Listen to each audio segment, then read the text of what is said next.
越南係台灣生產棉花最重要嘅位所。台灣加入 WTO 過後，市場開放，尤其中國最少嘅棉花大量進口，嚴重影響到台灣嘅棉花產業。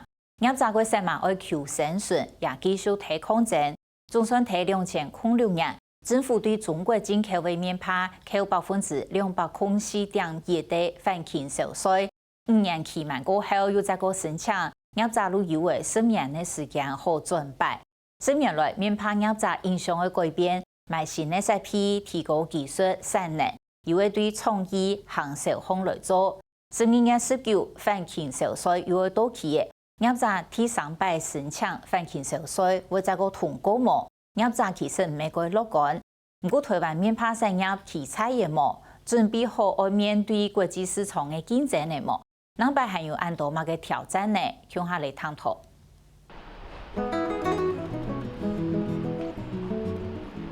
各種工廠建築嘅甜點，看到見貴重咗，不過兩條都係用棉花做嘅，各種細度做做出各種變化。除了讓棉花變價，業者也勞心百度，為棉花做下多嘅用途。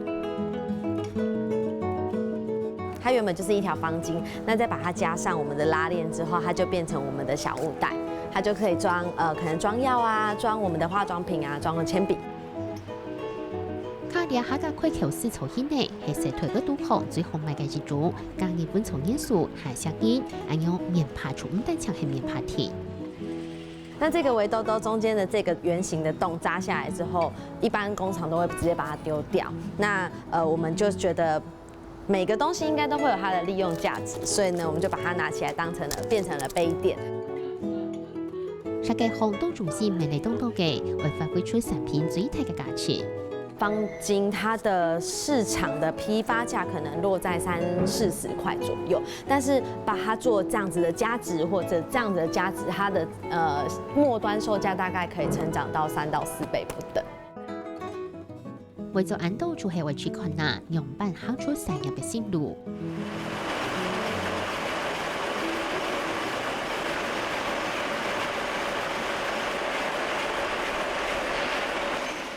專利父母應講係棉花故鄉，台灣有北上嘅棉花係兩位作為。1949年，古婦人成立台灣頭一間棉花工廠中台，韓國上州政府推動攤下出嘅工廠，父母也天天嘅發展做棉花產業嘅總頭。NDR 父母嘅提庫哈，在105年代開始哈，是壯大毛巾哈，就嚟開始來發展，就開始真多人來掠哈，大家經濟效用慢慢氛圍是變毛巾苦的蔬菜。當初會產生那麼多毛巾廠，也是因為工人的問題，工人不好請，所以就把那個機器分到那個師傅家裡面去，然後做一做，交回來中大毛巾廠，那染整啊、印花再做外銷出去。哇！才會產生那麼多毛巾廠。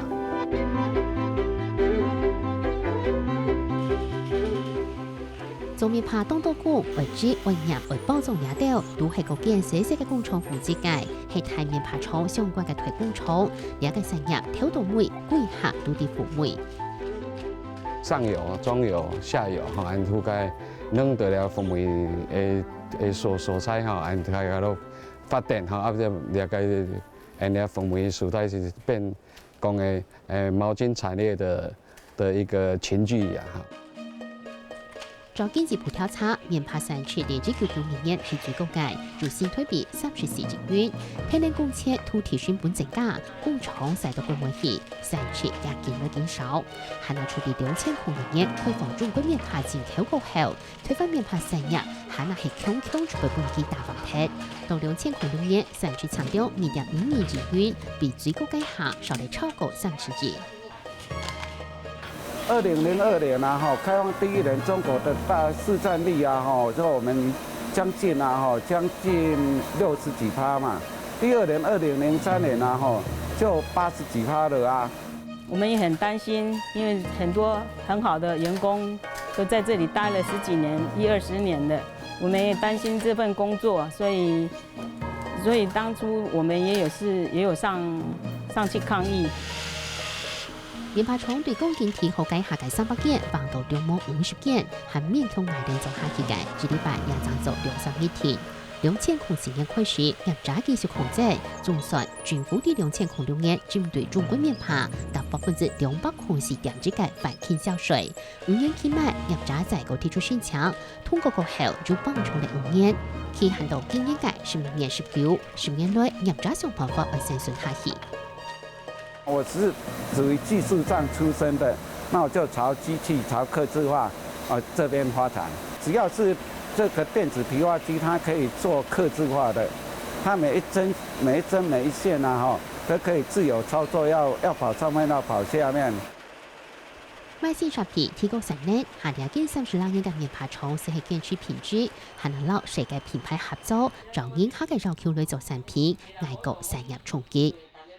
品質會說話，所以很多客人都是因為我們的品質。所以自動找上我們，像汽車的啦，還是那種精品品牌啦，還有運動會啦，還有運動品牌。將影下嘅CQ類做嘅商品，營業壓出其他嚟自辦客家，簽到讓人嘅條件行出這條路，產品賣到世界各國去，如該是係老重點標的行銷好。就是像這一條提花熊呢，它也是用凹凸提花的方式下去做製造的。你看一下，它這面是凹的，它的另外一面反面就會是凸的。對，這個也是我們提花毛巾的特色。然後還有一款，來到棉花商品店，還有專業偷攬。你聞聞看，有香味嗎？應該會有一種淡淡的，就是類似很像棉花的味道，布味，對不對？對，沒有錯哈。我們毛巾呢，正常來說，新的毛巾不應該有香味。如果它有化學的香味呢，就表示這個毛巾它可能添加了一些化學藥劑，所以你們在使用上面的話就要小心了。對。DIY 口腔很早的時間就定一下該做起棉花。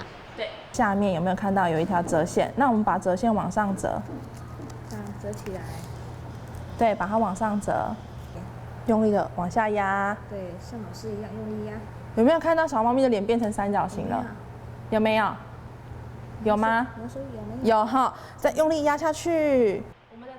剛剛老師在帶小朋友的時候帶得很好，而且小朋友真的會投入，而且會慢慢去了解說，哎，原來家裡的毛巾也可以這麼生動。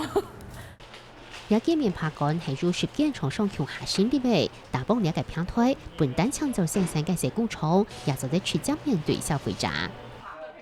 我們這些10家的廠商，有的是製造，有的是整理部，可以在這邊販售，不用經過通路商這一段的費用。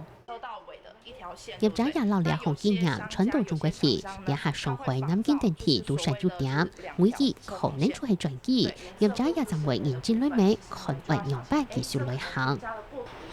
10年前啊，我們都完全笨笨的，真的都不知道外面長怎樣。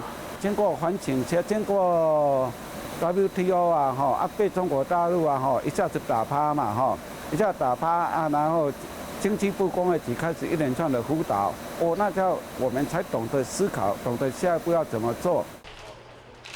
反傾銷稅吹到起，業者都準備好忙。反傾銷因為比較好轉，以後大家買了這麼多機器，那之後如果反傾銷到的時候，其實我們還蠻擔憂的。別的工廠我就不了解，所以以我們的話，我們當然希望就是說，做最好的品質交給客人，就是我們維持下去的那個生存機會。當然每一家努力的程度不一樣，那是不是都全部準備好？我也沒有辦法在這邊下一個定論。是面對全球化的威脅，那台灣的機會，就是說，我們的生存空間還剩多少？我相信，如果說有可能的話，那政府能夠再給予我們，是不是有什麼更好的一些這個輔導措施啊，還是什麼保護措施啊？那個其實也是不錯的。一項業者最近在高樓推進普選場為打反傾銷稅，按順序嘅網頁青年為主結果，唔過為通過麼？業者知道機會唔高。機會我們大家評估都是不高的，都是有在爭取，但是一般我們同業的話，大家聽到的都是可能不會的幾率是比較高的。目前業者都是很憂心啊，我在這裡我敢斷定，假如再一次开放啊哈，那我保证半年啊哈就差不多全倒。随之后，中国棉花廠安道安泰建发展安家，推翻两家大炮工小便宜。10月底有到中国大陆参观他们的机械展，坦白讲，我们这10年啊哈是进步很大啊，但还是跟不上啊。事实上，大陆的毛巾绝对比我们台湾做得好，因为大陆毛巾可以行销全世界的呢。那跟一贯化作业跟那个厂的规模那些其实都有关系，对不对？设备有关系，原料有关系。古风烟17年前出席到中国快工厂，韩國挑動每種包，主要係行進之間路線，面派入北上賣到日本去，兩上賣轉推翻來。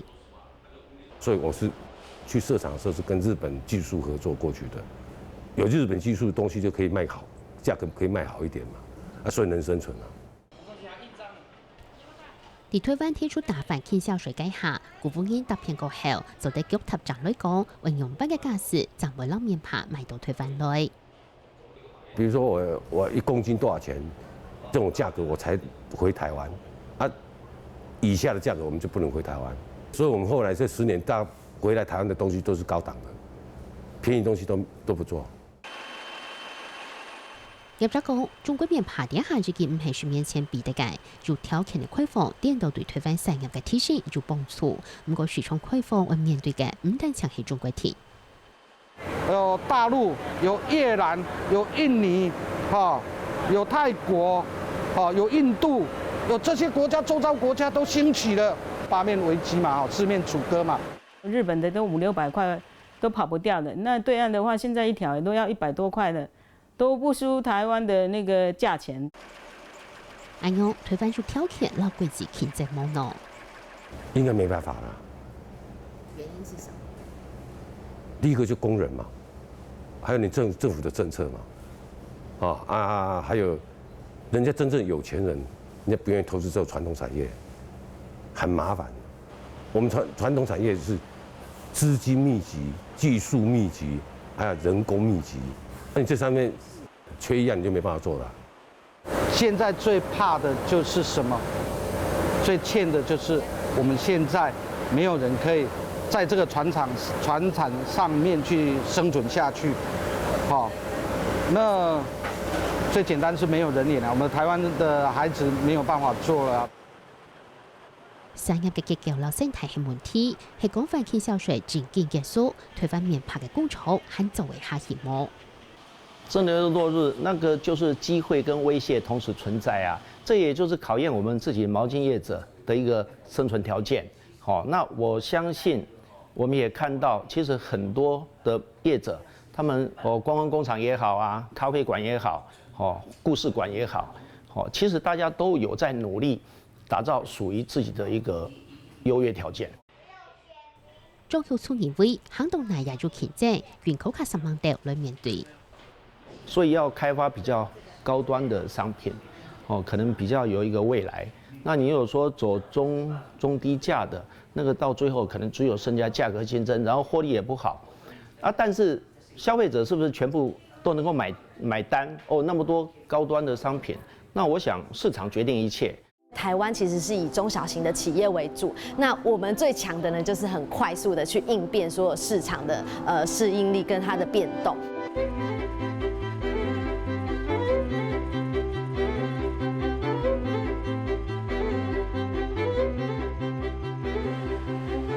台灣棉花有設計好條件，是講國內有安動問題，國外有安泰嘅競爭，兩種業務做到安健性，就算有人工應該好條件，我也講冇能，容易小便宜，容易遲到，唔是安動手。看起來以前係為相互安保、相互支持嘅產業鏈，其實就未從向體系擴散，還係為自家10萬錢。檢測能力冇嚟政策來保護，大家會強勢強下來提示，也就做得強下來面對挑戰。